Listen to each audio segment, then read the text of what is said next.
ಕಾರ್ಗಿಲ್ ಯುದ್ಧ ಗೆದ್ದು ಈಗ 25 ವರ್ಷ ಆಗಿದೆ. ಹೀಗಾಗಿ ನಮ್ಮ ವೀರ ಯೋಧರ ಒಂದು ತ್ಯಾಗ ಬಲಿದಾನವನ್ನು ಸದಾ ನೆನಪಿನಲ್ಲಿಡುವ ಒಂದು ಕಾರ್ಯವನ್ನು ನಮ್ಮ ಕರಾವಳಿಯ ವ್ಯಕ್ತಿಯೊಬ್ಬರು ಮಾಡಿದ್ದಾರೆ. ಬೆಳ್ತಂಗಡಿ ತಾಲೂಕಿನ ಮುಂಡಾಜೆ ಗ್ರಾಮದ ಮೂಲತಃ ಕೃಷಿಕ ಮತ್ತು ಪರಿಸರವಾದಿ ಸಮಾಜ ಸೇವಕ ಸಚಿನ್ ಬೀಡೆ ಗಿಡಗಳನ್ನು ನೆಟ್ಟು ಹುತಾತ್ಮ ಯೋಧರನ್ನು ಸದಾ ಜೀವಂತವಾಗಿರಿಸುವ ಒಂದು ಅಪರೂಪದ ಪ್ರಯತ್ನ ಮಾಡಿದ್ದಾರೆ. ಹಿರಿಯರಿಂದ ಬಳುವಳಿಯಾಗಿ ಬಂದ ತನ್ನ 5 ಎಕರೆ ಪಟ್ಟಾ ಜಾಗದಲ್ಲಿ ವಿವಿಧ ಪ್ರಭೇದಗಳ ಸುಮಾರು 800 ಗಿಡಗಳನ್ನು ನೆಟ್ಟಿದ್ದಾರೆ. ಇದರಲ್ಲಿ 525 ಗಿಡಗಳನ್ನು ಕಾರ್ಗಿಲ್ ಹುತಾತ್ಮ ಯೋಧರ ನೆನಪಿನಲ್ಲಿ ನೆಟ್ಟು ಅವುಗಳಿಗೆ ಹುತಾತ್ಮರ ಹೆಸರಿಡುವ ಕಾಯಕವನ್ನು ಕೂಡ ಮಾಡಿದ್ದಾರೆ.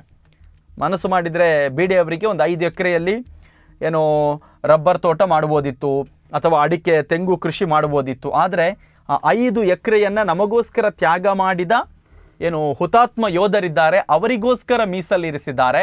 525 ಗಿಡಗಳನ್ನು ಅವರ ಹೆಸರಿನಲ್ಲೇ ನೆಟ್ಟು ಅವರ ಹೆಸರನ್ನು ಮತ್ತಷ್ಟು ಜೀವಂತವಾಗಿರಿಸುವಂಥ ಒಂದು ಪ್ರಯತ್ನ ಮಾಡಲಾಗಿದೆ. ಕಾಲೇಜು ದಿನಗಳಲ್ಲಿ ಪ್ರಾಂಶುಪಾಲರು ಪ್ರತಿ ಅರ್ಧ ಗಂಟೆ ನಮಗೆ ವ್ಯಾಯಾಮ ಮಾಡಿಸ್ತಾ ಇದ್ರು. ಅವರು ದೇಶ ಸೇವೆಯ ಬಗ್ಗೆ ಜಾಗೃತಿ ಮೂಡಿಸ್ತಾ ಇದ್ರು.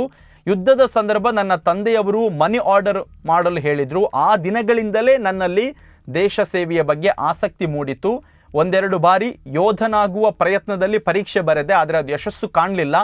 ಈ ರೀತಿಯಾದರೂ ಸೇವೆ ಮಾಡೋಣ ಎನ್ನುವ ಚಿಂತನೆಯೊಂದಿಗೆ ಕಾರ್ಗಿಲ್ ವನವನ್ನು ನಿರ್ಮಿಸಿದ್ದೇನೆ. ಇದಕ್ಕೆ ನನ್ನ ಕುಟುಂಬದವರು ಕೂಡ ಸಂಪೂರ್ಣ ಬೆಂಬಲವನ್ನು ಕೊಟ್ಟಿದ್ದಾರೆ ಅಂತ ಸಚಿನ್ ಬೀಡೆ ತಿಳಿಸಿದ್ದಾರೆ. ಧರ್ಮಸ್ಥಳದ ಶೌರ್ಯ ವಿಪತ್ತು ನಿರ್ವಹಣೆ ತಂಡದ ಸಕ್ರಿಯ ಸದಸ್ಯರಾಗಿರುವ ಇವರು ತನ್ನೂರಿನ ಸುತ್ತಮುತ್ತ ಹಲವು ರೀತಿಯ ಸಮಾಜ ಸೇವೆಗಳಲ್ಲೂ ಕೂಡ ಆಸಕ್ತಿಯಿಂದ ತೊಡಗಿಸಿಕೊಂಡಿದ್ದಾರೆ. ಸಾರ್ವಜನಿಕರಿಗೆ ಈಗ ಕಾರ್ಗಿಲ್ ವನಕ್ಕೆ ಭೇಟಿ ಕೊಡೋದಕ್ಕೆ ಮುಕ್ತ ಅವಕಾಶ ಇದೆ. ಆದರೆ ಒಂದು ಕಂಡೀಷನ್, ಇಲ್ಲಿ ಪ್ಲಾಸ್ಟಿಕ್ಕನ್ನು ಯಾರೂ ಕೂಡ ಬಳಸೋದಾಗಲಿ ಎಸೆಯೋದಾಗಲಿ ಮಾಡಬಾರ್ದು ಅಂತ ಸಚಿನ್ ಬೀಡೆ ಯಾರು ಈಗ ಸೈನಿಕರ ಹೆಸರಿನಲ್ಲಿ ಒಂದು ವನ ಮಾಡಿದ್ದಾರೆ. ಸೊ ಕಾರ್ಗಿಲ್ ವನವನ್ನು ನಿರ್ಮಿಸಿರುವ ಸಚಿನ್ ಬೀಡೆ ಅವರು ಹೇಳಿದ್ದಾರೆ, ಪ್ಲಾಸ್ಟಿಕ್ ಬಳಕೆ ಮಾಡುವ ಹಾಗಿಲ್ಲ, ವನಕ್ಕೆ ಭೇಟಿ ಕೊಟ್ಟರೆ ಇಲ್ಲಿ ಪ್ಲಾಸ್ಟಿಕ್ಕನ್ನು ಬಿಸಾಡಿ ಹೋಗುವ ಹಾಗಿಲ್ಲ ಅನ್ನೋದನ್ನು ಕೂಡ ಹೇಳಿದ್ದಾರೆ. ಸೊ ಕಾರ್ಗಿಲ್ ಸ್ಮಾರಕ ವನ ಇದು ಹುತಾತ್ಮರ ಹೆಸರಿನಲ್ಲಿ. ಸೊ ಕಾರ್ಗಿಲ್ ಯುದ್ಧ ಗೆದ್ದು 25 ವರ್ಷ ಆಗಿದೆ. ಸೊ ಹೀಗಾಗಿ ವೀರ ಮರಣವನ್ನಪ್ಪಿದ ಯೋಧರ ನೆನಪಿಗಾಗಿ ಬೆಳ್ತಂಗಡಿಯ ಮುಂಡಾಜೆಯಲ್ಲಿ ಈ ಒಂದು ಅಪರೂಪದ ಕಾರ್ಗಿಲ್ ವನವನ್ನು ನಿರ್ಮಿಸಲಾಗಿದೆ.